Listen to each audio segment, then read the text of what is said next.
Hello, YouTube. This is Uncle Bear tuning in, just doing some more brain dumping. Today, I want to do something a little different.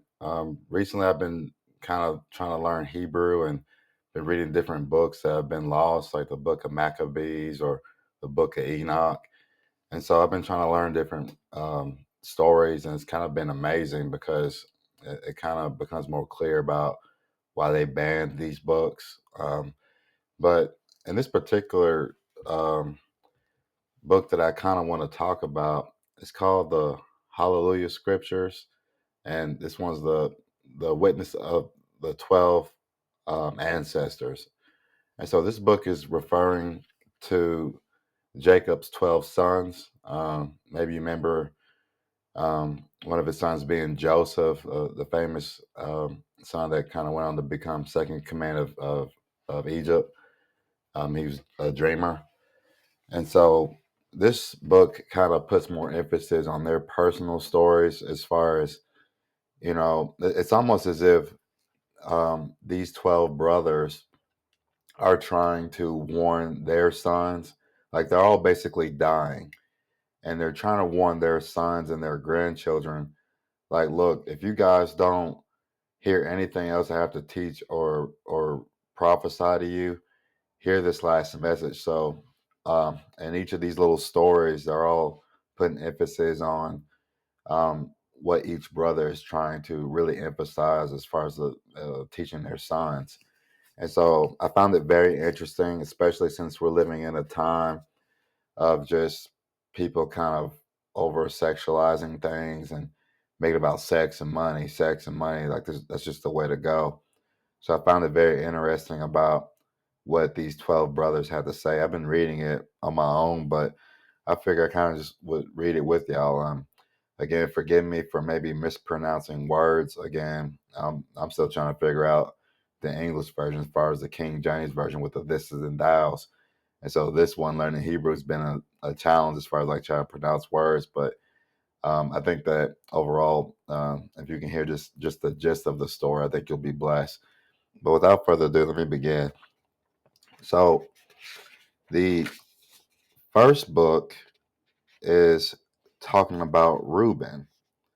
Um, it says, the copy of the witness of Reuben, even the commands which he gave his sons before he died in the 125th year of his life. 2 years after the death of Joseph, I believe it's Joseph, his brother, when Reuben fell ill, his sons and his sons' sons were gathered together to visit him. And he said to them, my sons, see, I am dying, and go the way of my fathers. And seeing where Yehuda, I believe it's Judah, and Gad and Asher his brothers, he said to them, raise me up that I may tell to my brothers and to my sons what words I've hidden in my heart. For see, now at length I am passing away. And he rose and kissed them and said unto them, listen, my brothers, and do, my sons, give ear to Reuben your father in the commands which I give unto you. And see, I call to witness against you this day the Elohim of the Shahamim, and you do not walk in the sins of your of youth and whoring, wherein I was poured out and defiled the bed of my father Jacob, this Jacob. And I tell you that he smote me with a sore plague in my loins for 7 months. Had not my father Jacob prayed for me to Yehuda, and Yahuwah would have destroyed me. For I was 30 years old when I said the evil matter before Yahuwah, and for 7 months I was sick unto death. So he's very sick. It sounded like he could have had some type of sexual transmitted disease, maybe. I don't know. And after this, I repented with purpose of my being for 7 years before you and wine, and I did not drink strong drink, and flesh did not enter into my mouth, and I ate no pleasant food, but I mourned over my sin, for it was great, such as I had not been in Yesharel. And now hear, my sons, and now hear me, my sons, what matters I saw concerning the 7 spirits of deceit when I repented. 7 spirits, therefore, are appointed against man, and they are the foremost in the deeds of youth. And 7 other spirits are given to him at his creation, that through them should be done every work of man. The first is the spirit of life, with which the constitution is created. The second is a sense of sight, with which arises desire. The third is a sense of hearing, with which comes teaching. The fourth is a sense of smell, with which tastes are given to draw air and breath. The fifth is the power of speech, with which comes knowledge. The sixth is the sense of taste, with which comes the eating of food and drinks, and by it strengthens its produce. For in food is the foundation of strength. The seventh is the power of procreation and sexual intercourse, with which through love of pleasure sins enter in. Therefore, it is the last in order of creation, and the first in that of youth, because it is filled with ignorance and leads the youth as a blind man to a pit, and as a beast to a cliff. Besides all these things, there is an eighth spirit of sleep, with which is brought about the trance of nature and the image of death. With these spirits are mixed the spirits of error. The first is the spirit of whoring, is seated in the nature and in the senses. The second, the spirit of greed in the stomach. And the third is the spirit of fighting in the liver and gall. The fourth is the spirit of complacency and dishonesty, and through affectious attention, one may be upright in appearance. The fifth is a spirit of pride, that one may be boastful and arrogant. The sixth is a spirit of falsehood and ruin and jealousy, to practice deceits and secrecy from relatives and friends. The seventh is a spirit of uprightness, with which are thefts and acts of stealing, that a man may fulfill the desire of his heart, for uprightness works together with the other spirits by the taking of bribes, and with all these the spirit of sleep is joined, which is of error of delusion. And so perishes every young man, darkening his heart from the truth, and not understanding the Torah of Elohim, nor obeying the abominations of his fathers, or befell me also in my youth. And now, my sons, love the truth, and it shall preserve you. Hear the words of Reuben your father. Pay no heed to the face of a woman, nor associate with another man's wife, nor meddle with the affairs of women. For had I not seen Behel bathing in, I guess that's a certain woman he saw, bathing in a covered place, I would not have fallen into this great wickedness. For my heart taking in the thought of the woman's nakedness did not allow me to sleep until I had done the abominable matter.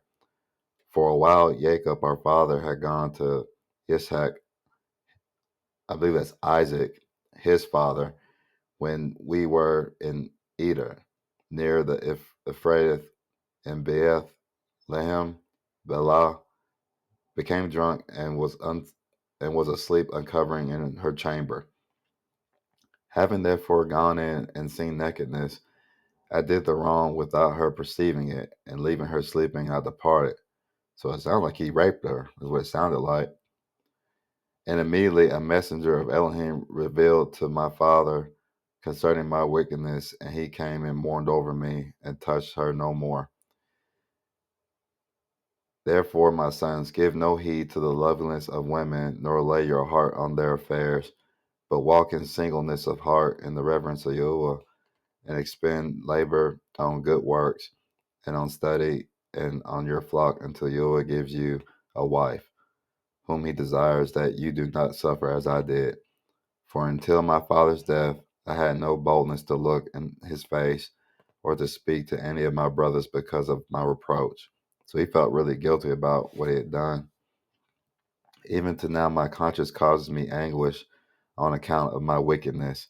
And yet my father comforted me much and prayed for me until Yahuwah, that the anger of Yahuwah might pass from me, even as Yahuwah showed me. And from then until now, I have been on my guard and not sinned. Therefore, my sons, I say unto you, observe all words I command you, and you shall not sin.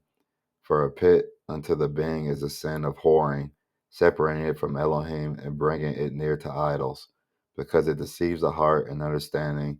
and leads young men into Gehenna, I believe that's hell, before their time. For whoring has destroyed many, for though a man is old or noble, or rich or poor, he brings reproach upon himself with the sons of men and scorn from Belial. For you heard regarding Joseph, I believe it's Joseph, how he guarded himself from the woman and purged his thoughts from all whoring, and found favor in the sight of Elohim and men. For the Mizraite woman did many matters to him, and summoned magicians, and offered him love potions, but purpose of his being admitted no evil desire. So it's not like she was doing some witchcraft on him for love potions.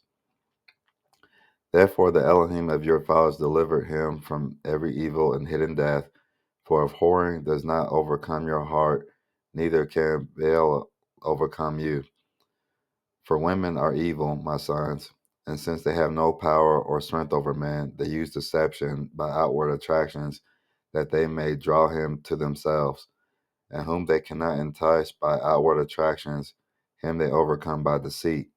For moreover concerning them, the messenger of Yahweh told me and taught me that women are overcome by the spirit of whoring more than men, and in their heart they plot against men, and by means of your adornment they deceive first their hearts, and by the glance of the eye implant the poison, and then through the accomplished act they captivate them. For a woman cannot force a man openly, but by way of a whore she deceives him. Therefore flee whoring, my sons, and command your wives and your daughters that they do not adorn their heads and faces to deceive their heart, because every woman who uses these deceptions has been reserved for eternal punishment. For those they allured the watchers who were before the flood, for as these continually beheld them, they lusted after them, and they conceived the act in their heart, for they changed themselves into the shape of men, and appeared to them when they were with their husbands. They sound like some really heavy witchcraft to me. And the women lusting in their hearts after their forms gave birth to giants, for the watchers appeared to them as reaching even unto the Shahmaim. Therefore, beware of whoring, and if you want to be pure in heart, guard your senses from every woman, and command the woman likewise not to associate with men, that they also may be pure in heart. For constant meetings, even though the wicked deed is not committed, are to them as incurable disease, and to as a destruction of Baal and an eternal reproach. For in whoring there is neither understanding nor righteousness, and all jealousy dwells in the lust thereof. Therefore, then I say to you, you shall be jealous against the sons of Levi. I think that's Levi, and shall seek to be exalted over them, but you shall not be able. For Elohim shall avenge them, and you shall die by an evil death. For Elohim gave to Levi the sovereignty of Yehuda with him, and to be also, and to Dan and Joseph, that we should be for rulers. Therefore I command you to listen to Levi, because he shall know the Torah of Yahuwah, and shall give laws for judgment, and shall offer for all Israel until the completion of the times, as the anointed Kohen Hagadol, of whom Yahuwah spoke. I charge you by Elohim of the Shahamim to act truthfully, each one towards his neighbor, and to apply love each one for his brother, and draw near to Levi in humbleness of heart, that you may receive a barak, a blessing, um, from his mouth. For he shall barak Israel and Yehuda, because Yahuwah was chosen for him to be sovereign over all the nation, and bow down before his seed. For on our behalf it shall die in battles visible and invisible, and shall be among you an eternal sovereign. And Reuben died, having given these commands to his son, and they placed him in a coffin until they carried him up from Mizraim and buried him in Hebron, in the cave where his father was. So I'm going to be kind of stopping there. Again, there's 12 brothers. So in this book, there's at least 12 stories of all the brothers giving an account to their sons before they died. And the reason why I'm reading this is because, I mean, in today's culture, we over sexualize everything. We make sex seem normal. We make sex and money seem normal. And here clearly, I mean, if you're just going by biblical basis, again, in the Bible, there's the Old Testament and the New Testament.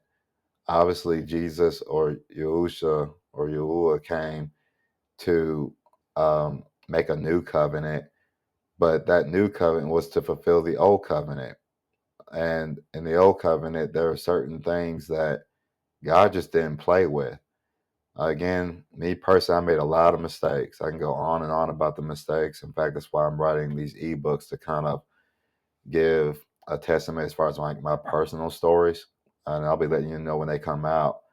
But for this sake, I wanted to kind of read these stories out of the witnesses of the 12 ancestors because, I mean, I think we all know a lot about Joseph and his famous tenure in Egypt and how he was a dreamer and how God saved Egypt and his brothers through dreams. But here in this book, we give an account to what his brothers are telling his sons, like, hey guys, we did some really messed up things that cost us a lot. And ironically, we're doing the same things today that they were doing. So I'm going to keep reading. I'm just going to start with Reuben for now and tune in for the next one. And, just stay prayed up, guys. Stay blessed. And God bless y'all.